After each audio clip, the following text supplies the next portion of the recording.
bisogna avere il coraggio di reagire. Manifestazioni in tutte le città italiane. A Milano nel pomeriggio grande partecipazione al tradizionale corteo organizzato dall'ANPI, ma anche polemiche e contestazioni. Inviata Andrea Bovia. Una mattina mi sono svegliato.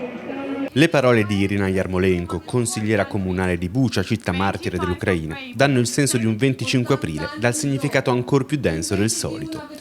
Nella Milano medaglia d'oro alla Resistenza, parole che richiamano tante storie di chi si oppose al nazifascismo, restituendo all'Italia la democrazia. Perché è importante festeggiare la liberazione oggi? È sempre importante. Scout in piazza per il 25 aprile? Sì, scout in piazza, abbiamo portato i ragazzi. Aveva ragione Primo Levi.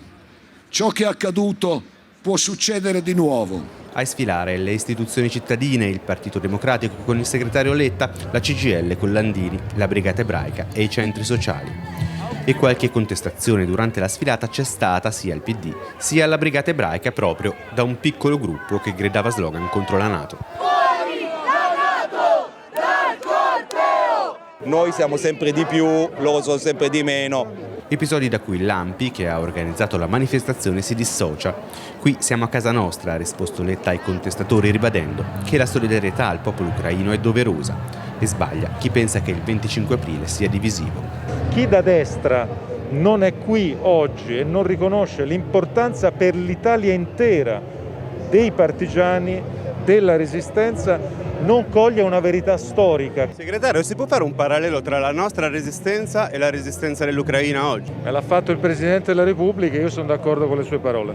Restano tra i partecipanti diverse visioni sull'invio di armi a Kiev. Un 25 aprile che chiede pace subito, diplomazia, che chiede che finiscano le armi. Non posso che essere chiaro. Io credo che invece sia il momento di aiutare gli ucraini anche con le armi. Ma il messaggio unitario è che i valori che hanno reso l'Italia libera sono più vivi che mai, sebbene non scontati, e che difenderli ogni giorno è dunque necessario.